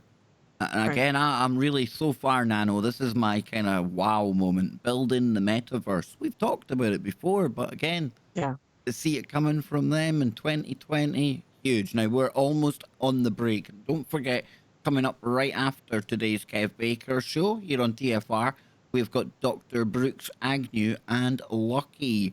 Yes, they are on the way. And we'll be back with one more segment of the show to go with Nano Girl live from California. Don't go anywhere. Better watch what you eating, 'cause you are what you eating. Everybody. There we go. There we go. And one more segment to go. I can't believe how quickly this has gone by, truly. And we've It's gone crammed by in very. so much. We caught up well in that segment, Nano. We done really well there. We're on Yeah. we're on number Yeah. 27 now. So I think we caught ourselves up. Yeah, we're good. I think we can kind of run through the rest. So yeah, that's Big pretty time. funny. But yeah, we can spend a whole show in one slide. Yeah, Just easily. because it's easy for us to just talk. It's really funny. And you think about it, when was the last time we did a show? It's been months. And every time I get in a show with you, it feels like, oh yeah, I just talked to him last week. It has been months. I was just trying to actually think there, but it really has been months. October, September. Yeah. I think so. Yeah. I think we were just starting out, really kind of getting semi-used to the live streaming. You didn't have the camera then, I remember. And Right. No, I know. I just got this webcam. I just bought it last week. So looking yeah, great, I had to do Nano. I had to do an interview, and it's like, you have to have a webcam. It's like, no. So I went and grabbed it, and actually it wasn't so bad. So yeah, it's okay. These tech I'm companies, surviving it. they like to see you face to face nowadays. I've come to realize that as well. But no, it's great that we're able to do this. And I want to thank everyone that's tuning in today, especially coming along to see Nano Girl. And hopefully we don't have to wait until this time next year to get Nano back. And I'm sure, fingers crossed, with her new move, new circumstances, new year, I'm very optimistic that we'll get back to future-proofing people, Nano. But how do you do that now, right? Because the technology news comes at you so quick, so fast, and wow, You know, it's I think overwhelming. that's what really stops me from coming on the show sometimes is I think, what can I possibly talk about? You know, I mean, it's like we've talked about so many. I mean, look at the Impossible Burger, and then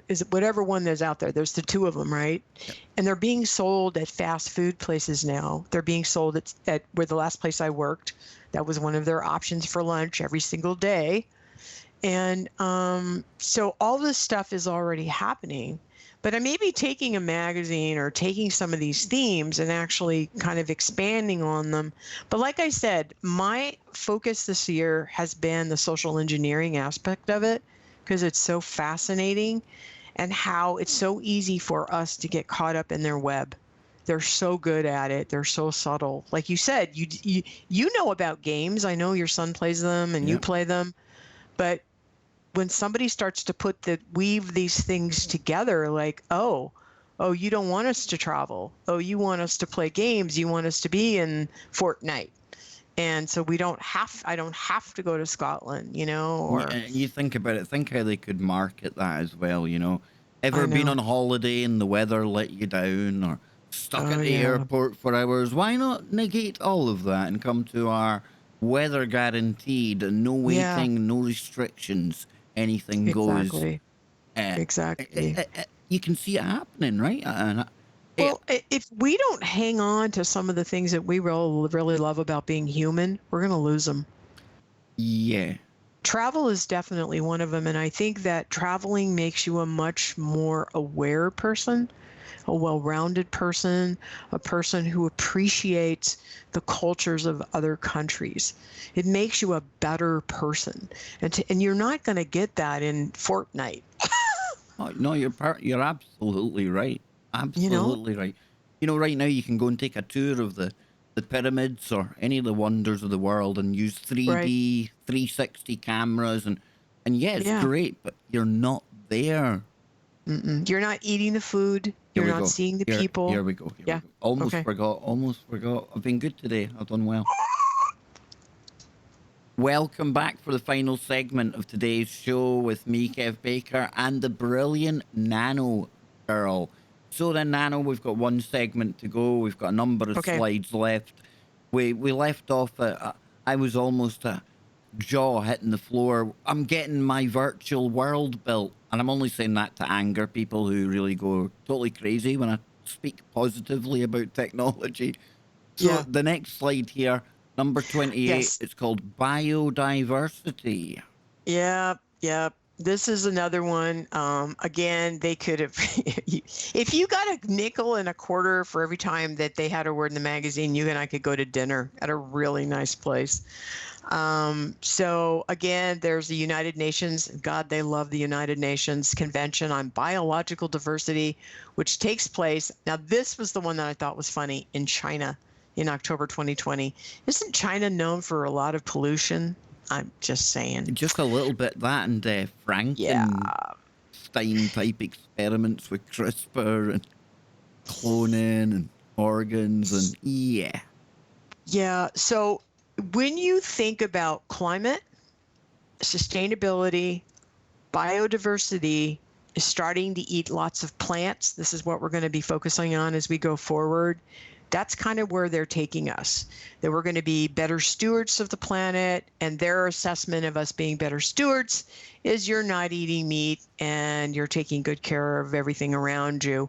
And of course, I didn't even go over some of the farming things that we're seeing, right? How they're doing some of the farming and all that kind of stuff. That's a big thing too.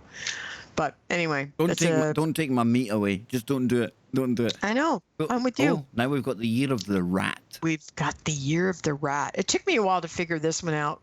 So again, The Economist is very much, China is very much a favorite of The Economist. Oh, yeah. They love China, and they sort of take them to task for some of the things they're doing, but mostly it's all about China, and it's all about India, and it's all about a lot of other countries. And right now, we're still the bad boys and girls of the planet. I find that quite interesting that in their zodiac, the rat year is a year of renewal. Yes. And a lot of shows I've been listening to, a lot of people I've heard speaking, they think that in general terms, we're at the end of one cycle, one age, a new cycle, a new system upon us. And Right. it does feel like the dawn of something new, like the space stuff that we brought up earlier, the Right. metaverse. Feels like we're moving into humanity 2.1, 2.2. I don't know. I totally agree with you. I just think that we need to remember to hijack some of it back our way. Yeah, and, we and do not just take their very reasonable kind of Right. leanings. No, and again, I think that when I think back on 2019, I don't know what saved us from a lot of things that could have happened here, could have been a lot worse. And I kind of hope that it's prayer. I hope it's prayer. I hope it's positive thinking. I hope it's people are waking up. I hope that really truly does have some impact. I don't even care what it is, but that some kind of force for good is kind of also circulating throughout the planet worldwide, that also has its own plans, that man doesn't get to make all the plans all by itself. There is some kind of energetic force that's also acting on this planet, which I think is very powerful. Well said. Yep. Yeah. All right, let's go to the next one. All right, so of course, this is about the Nuclear Non-Proliferation Treaty, and The Economist is very disgusted with the behavior of the USA and the Trumpster and Russia, because we don't seem to be taking this treaty seriously, Kev. Oh, and dagnammit. As you can see, Trump walked away from the nuclear deal with Iran, tisk tisk, and though they made a comment, it's like, President Obama did a perfectly great job of putting it together. We don't know why Trump walked away. It was like, well, how about we were being screwed? But okay.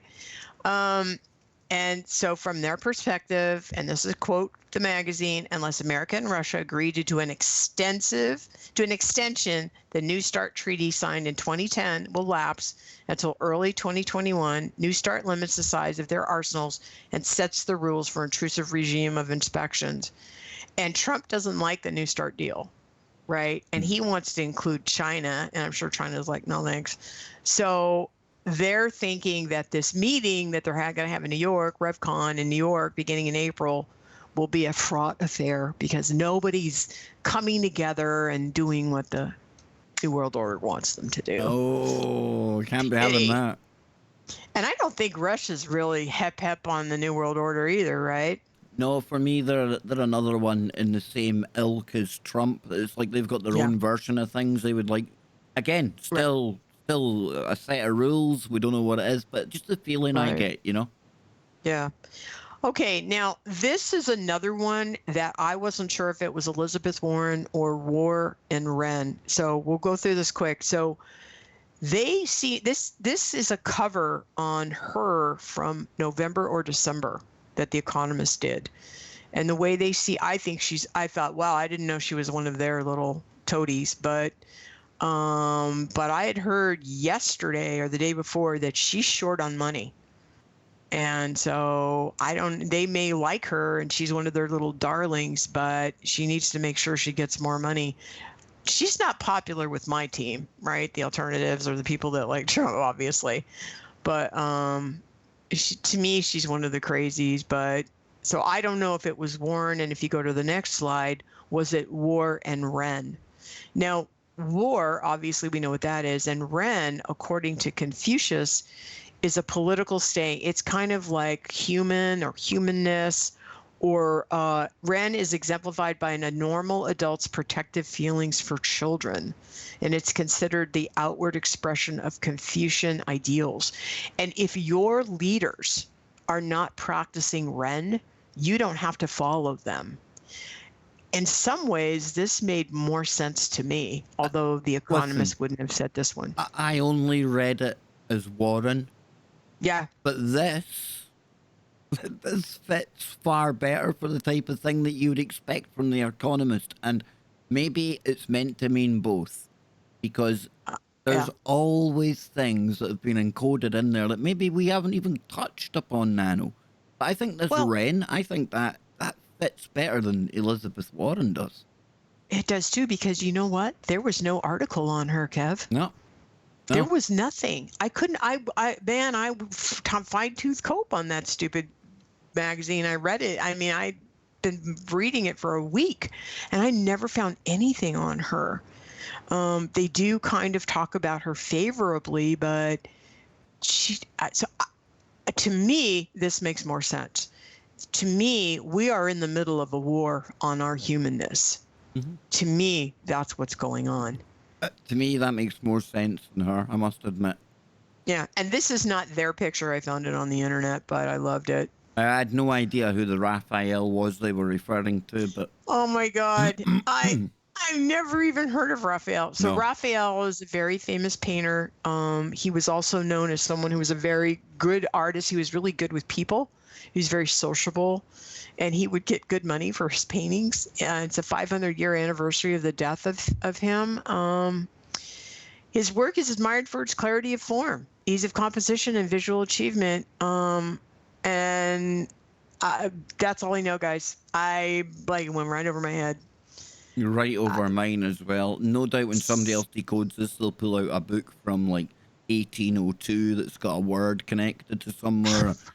Who knows? Who knows? Yeah, and it's just Raphael, and I'm like, who the heck is Raphael? And this is their article, not mine. So I had no idea. All right, let's go to Nightingale. So Florence Nightingale. So I might have shared with you guys that I spent a year in nursing school. Did I tell you that?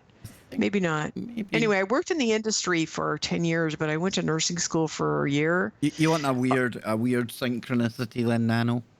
Did you go to nursing school too? For a year. When I went to join the army, I wanted to join as a nurse, but they didn't train you at the time, so they sent me to nursing college in Aberdeen, where I spent a drunken, debaucherous year before I managed to get myself home, get back to the careers office and say, forget nursing, just get me in the army now. That lifestyle was killing me. Drinking and the partying that goes on in hospitals, if people only knew. Absolutely. I was They've shocked. got beds everywhere. Yep. And I'll leave it at that. Yeah, exactly. So then, old Florence Nightingale here. This is something we were speaking about before the show as well. Right. Yeah. And I think the long story short is that she legitimized the nurses that, and when I was in nursing school, she was well thought of. And then she actually, wrote 200 books and she did some amazing thing. But the point of this whole article is that nurses are doing are certainly starting to take over a lot of the responsibilities the doctors have. Oh, big and time. that by 2030, we expect to see a shortage of 7.6 million nurses. And they made a comment that said also, this is one profession that will not be replaced by robots. Yeah, we spoke about this. I mean, you can't replace that emotional side of things that a nurse, be it male or female, brings to the bedside, and that emotional contact, that form of communication as well, that has a healing property to it, Nano. Yes, it does. Yeah. So this is one thing when we have spoke about this in the past with various guests. I've always been quite confident that we'll never go to a clinical kind of situation where it's all going to be AI and robot porters and no. And there'll be, I tell you what though, when I go for my checkups, Nano, the time that is saved now with just one sleeve, and it takes blood pressure, it does everything. I think back only maybe 10 years, pumping it up and take the time it saves, that must be a good thing for nurses. It has to be. Yeah. I think about that movie Elysium. My favorite scene is the Matt Damon scene where he gets in the big fight with the robot. Yeah. Oh my God, that was hilarious. Good movie. I must have played that YouTube about 25 times. I loved it. So, but yeah, no, I don't see robots taking over. No. All right, let's go to the next one. So the last one on the list of the cover is Russia.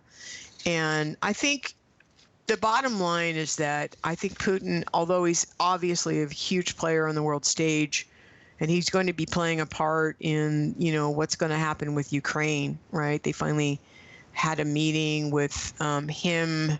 I guess Macron is very proud of himself for setting up this meeting between Putin and the new president of Ukraine. Yeah, because he can't do anything right in his own country, so he might as well get involved in the affairs of others, right?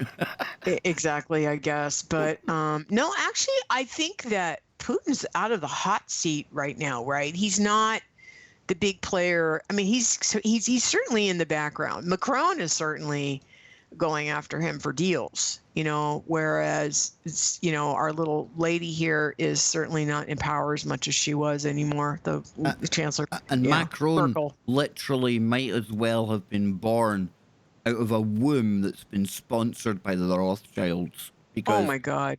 He worked for them. He got educated. Married to one of them. /groomed, /married to one of them. He is their player big time, right? Oh my God, he is a creation. He's like, they had an egg, probably, what were those fancy eggs? What were they called? Fabergé egg. Yeah, he was like a Fabergé Rothschild egg, and he hatched him. Brilliant. All right, Imagine we'll go to the next one. Do you think it was a blue chicken that hatched it? I'm sorry. Probably. I'm sorry. Let's go on. Next one. All right. Now, these are extra articles that I thought were interesting, and we do have something horrible to say about Macron later. He's definitely one of my not very favorite people on the world stage. But basically, this whole article was about two of the world cultures need to get along better, which I thought was really interesting. So it's about the Five Eyes, right? So Canada, America, Australia, the UK, and what's the other one? New Zealand, right? Yeah.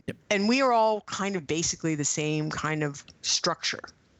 We're sort of Democrats and outspoken and blah blah blah blah blah. And then you have the culture from China, which they've got this credit score and and shooting everybody in Hong Kong and all kinds of stuff. But according to the Economist, we need to do a better job of getting along and not being so judgmental. Oh, well then, from a family that fund both sides in all global conflict. Nothing like a little smack of hypocrisy there, but hey, moving on. Yeah, moving on. Yeah, moving on. Okay, and then another interesting article here is like, what if? So basically what they did is this: they put this. You know how they always do a cartoon? We always have this big cartoon of events. Yeah. And so they said, what if suppose the world's most authoritarian rulers developed a sense of humor? I'm thinking, yeah, well, where's that? Satirical cartoons depicting leaders are welcome, not banned. Their creators praised rather than hounded. And so basically, if you go to the next one, it kind of gives you an idea of like these 10 events. Like if you look at number 1, the javelin, North Korea is shooting the javelin, shooting missiles over Japan and South Korea. Wow. And it's kind of a Mad magazine kind of look at things. And you have a hammer throw, liberal democracy from populists, crushing it. And then you have the aquatic hurdles, migrants making it to shores. I find that so distasteful, the amount of people who have lost their lives. I know. Rightly or wrongly, with people agree with that. It's not the point. These are people the same as me and Nano and all of you. They're actually, just an aquatic hurdle, Yeah. No, I mean, if you start with number 1, North Korea lobbing missiles, eventually he's going to hit something. I mean, number 7. He's completely out of control. For the pole vault, they've got USA to Mexico. I know. Wow. I know. Dang. It's really cynical. It's really cynical. Shot put, we are here to take your jobs. And that's the AI. Number 9's a good one for things going on in the world right now. Long jump. Yeah. Let's hope the rising oceans will extinguish those burning forest fires. Talk about cynical, especially if you're California or Australia. And then the last one, of course, is Trump. I promise if I'm reelected, I will promise to never lie, mislead, or exaggerate for 1,000,000 trillion gazillion years. Wow. Yeah. I thought it was worth noting. I thought it was very cynical. I didn't think it was I'm with you. I didn't think it was very funny. But anyway, we'll go to the next one. Oh, it is. And here's my boy, Jupiter Rebooted. All right, here's why I included this. Mr. Jupiter Rebooted, Mr. Emmanuel Macron, is going on a talking cure. Oh, no. Oh, yes, he is. This reminds me of the Wicked Witch of the East when she went on the listening tour. Remember when she was running for president? So Macron intends to respond to the Gilets jaunes with a talking cure. He will replicate his town hall meetings of his great national debate. Wow. Wouldn't you like to be a fly on some of those building walls? Look at him in France right now. He'll be pushing 2 themes: the global fight against climate change and eco-friendly economies. Yep. I'm sure that will appease all the workers in France and things like that. Good luck getting the yellow vests up your streets with that one, Macron. Good luck, sir. I can't imagine him showing up in a room. They are so mad at him. It's not funny. And he literally sees himself as the remake of Jupiter. His words, not ours, No. So, no. Wow. No, this is an article from This is an article in The Economist. Jupiter Rebooted. Talking cure.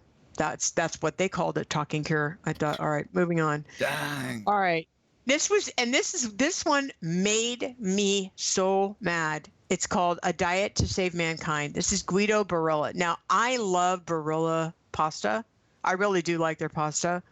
But according to Guido here, we should be eating pasta, and we should be, like when I was a child, my family would always sit down together for meals. My favorite was among the simplest: spaghetti, pomodoro, pasta and tomato sauce.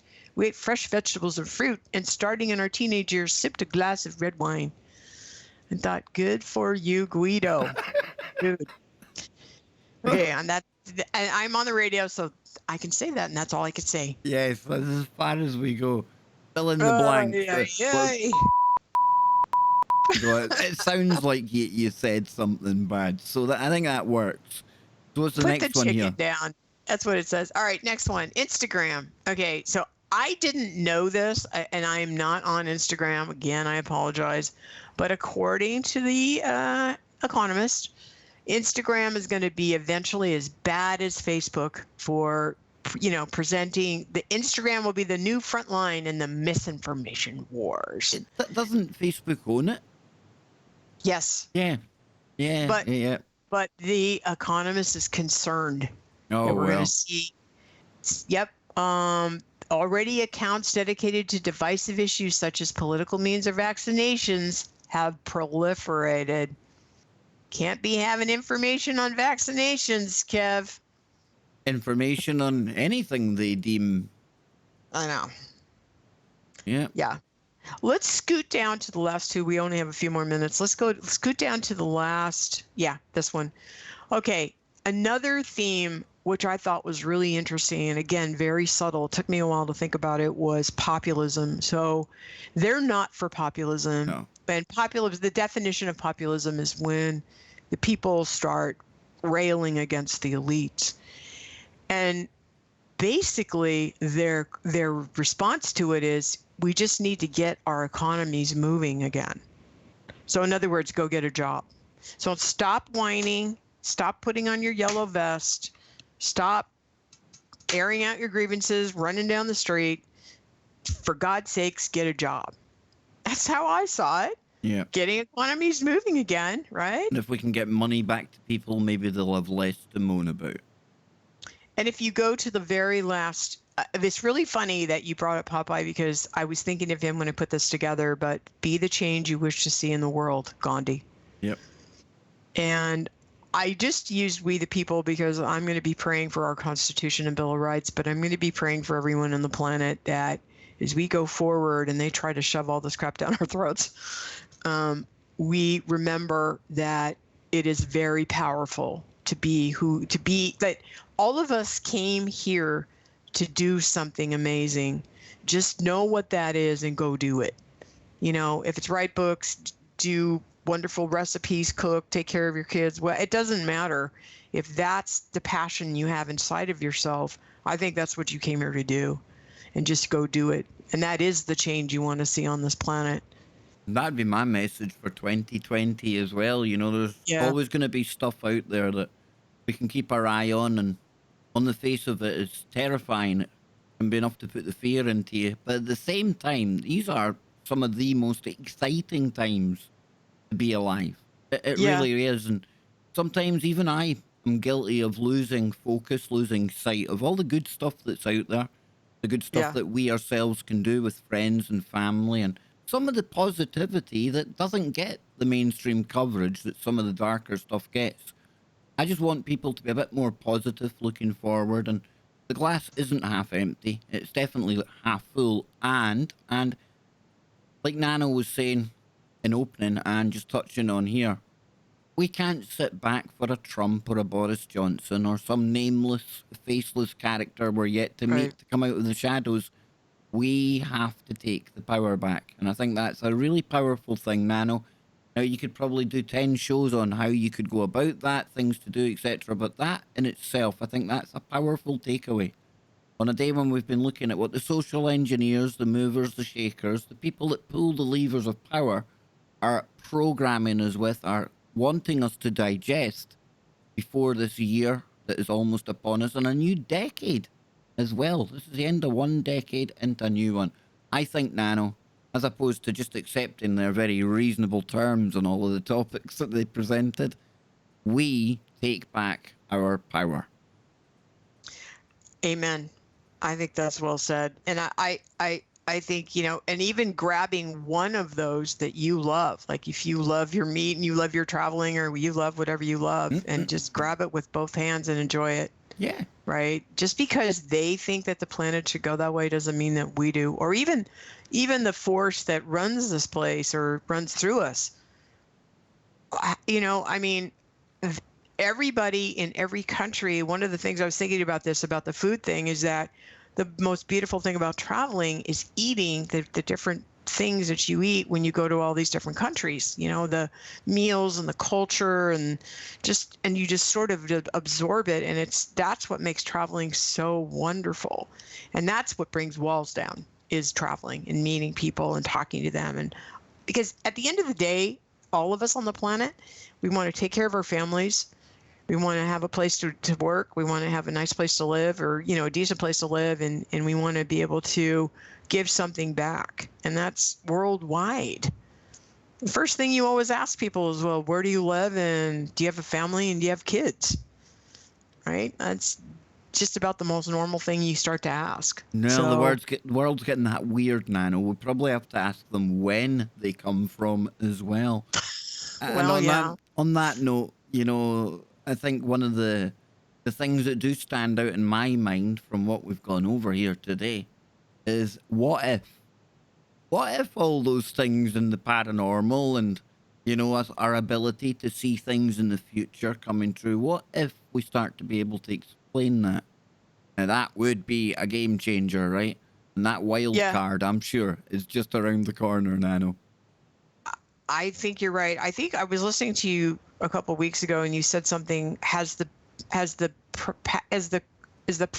future overlay the current timeline, and it's just happening at the same time. It made a good sense. I think it is, only now we're noticing it more. So we'll be Exactly. back tomorrow. Don't go anywhere, folks. Lucky and Dr. Brooks Agnew on the way here on TFRlive.com. Wherever you are, make it TFR and dinny touch that dial. We're out of here. Night, Joe. Now, we're obviously still here on YouTube until we say our farewells to the 200 people who are still here. I want to thank you all for tuning in. I want to thank you for supporting the stream here, supporting the show. And Nano, I will give the last word to you, my friend. I just want to thank everybody for showing up today, and it's so great to have you guys there. It's always nice to be able to talk to you, and even though I may not be able to read all your messages, I always know you're there. So it was really fun again to do the show today, Kev. Yes, thank you so much. It's been brilliant, and hopefully we will get back together real soon to do another show. Now I would love that. Yeah, I'll be doing a safe space tomorrow during the day. I was going to come on today, but then we ended up getting caught up doing something. Long story, very boring. It's not even interesting. But tomorrow I will be back in the afternoon. Watch out for Popeye joining me more in the afternoons as well, folks, right here on YouTube. Perfect. And tomorrow night, I will be maybe, hopefully, seeing out the year live on TFRlive.com. I say maybe because I'm Scottish and we have Hogmanay over here. And if a Scottish man doesn't have at least a couple of whiskies on Hogmanay, oh, things go wrong. Things go horribly wrong, Nano. So I don't know whether I should go on air when I'm having whiskey. Probably not a good idea. But until next time, folks, thank you so much for tuning in. And I will play us out. You like this, Nano, right? I've got a little soundboard here. And I always used to mix up the way I take the show out. So I thought, I'm just going to record it. And that way it's easier, right? Keep your mind open. Keep looking for the woo. But not to the point where your brain turns to black goo. You like that, Nano? You like that? I like you that. Like that? We're out of here, good. folks. Nano Girl will be back on KBS as soon as we can get her. Thank you so much for tuning in. Remember to share this, to like it, to leave a comment. And remember, you are awesome and you are the change.